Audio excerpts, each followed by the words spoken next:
অনেক সময় ছাত্রদের এমন হয় তাদের মেজাজের বিরুদ্ধে একটা কাজ আপনি বলছেন, এটা তারা মানতেছে না, আর আপনি তো মনে করতে আরে এরা বেয়াদব হয়ে গেছে। না, এদের মেজাজটাও বুঝতে হবে। কিন্তু এক্ষেত্রে আপনার করণীয় কি? তাদেরকে কোনো একটা কানুন বানাবেন, তাদেরকে কোনো একটা সচ্চরিত্র দিকে আনবেন, তাদেরকে কোনো একটা ভালো পথে আনবেন। এই জন্য করণীয় হলো আগে আপনি নিজে আমল করেন, এরপরে ছাত্রদেরকে আমলের দাওয়াত দেন। দেখবেন আপনার আমলের দেখা দেখি ছাত্ররাও আমল করে ফেলবে। রাসূল সাল্লাল্লাহু আলাইহি সাল্লাম যখন সুলহ হুদায়বিয়ার সময় উমরার উদ্দেশ্যে গেলেন, ওখানে গিয়ে রাসূল সাল্লাল্লাহু আলাইহি ওয়াসাল্লাম বাধাপ্রাপ্ত হলেন। বাধাপ্রাপ্ত হওয়ার পর তাদের সাথে সুলহ হলো।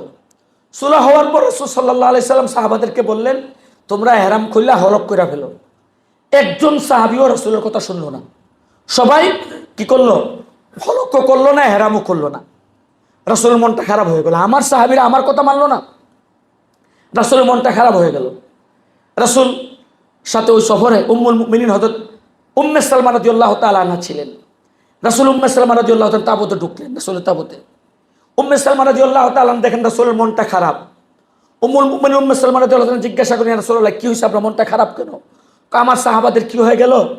আমি তাদেরকে বললাম ইহরাম খুলে হলক করতে, কিন্তু কেউ আমার কথাটা মানলো না, তারা আমার কথাটা মানলো না।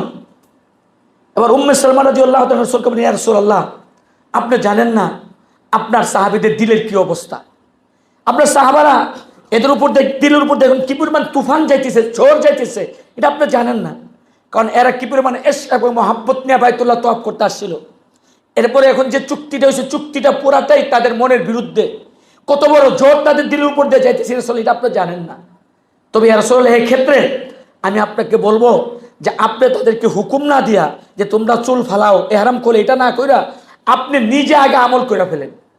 আপনি হলক করে ইহরাম খুলে ফেলেন, দেখবেন আপনার দেখা দেখি সবাই হলক করে ইহরাম করে ফেলবে।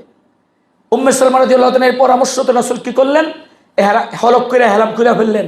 রাসূলের দেখা দেখি সব সাহাবায়ে কেরাম ইহরাম খুলে হলক করে ফেলল। তাহলে কি বোঝা গেল? যে হুকুমের চেয়ে অনেক ক্ষেত্রে আপনি আমলের দ্বারা তাকে কি করা যায়? সত্য সঠিক উপরে আনা যায়। আপনি মুখে বলছেন করো, সে হয়তো করবে না, কিন্তু আপনি যখন এই কাজটা করে ফেলছেন, সাথে সাথে ছাত্র এই কাজটা করে ফেলবে। অনেক সময় ছাত্রদের এমন হয় তাদের মেজাজের বিরুদ্ধে একটা কাজ আপনি বলছেন, এটা তারা মানতেছে না, আর আপনি তো মনে করতে আরে এরা বেয়াদব হয়ে গেছে। না, এদের মেজাজটাও বুঝতে হবে। কিন্তু এক্ষেত্রে আপনার করণীয় কি? তাদেরকে কোনো একটা কানুন বানাবেন, তাদেরকে কোনো একটা সচ্চরিত্র দিকে আনবেন, তাদেরকে কোনো একটা ভালো পথে আনবেন।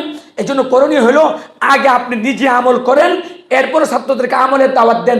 দেখবেন আপনার আমলের দেখা দেখি ছাত্ররাও আমল করে ফেলবে।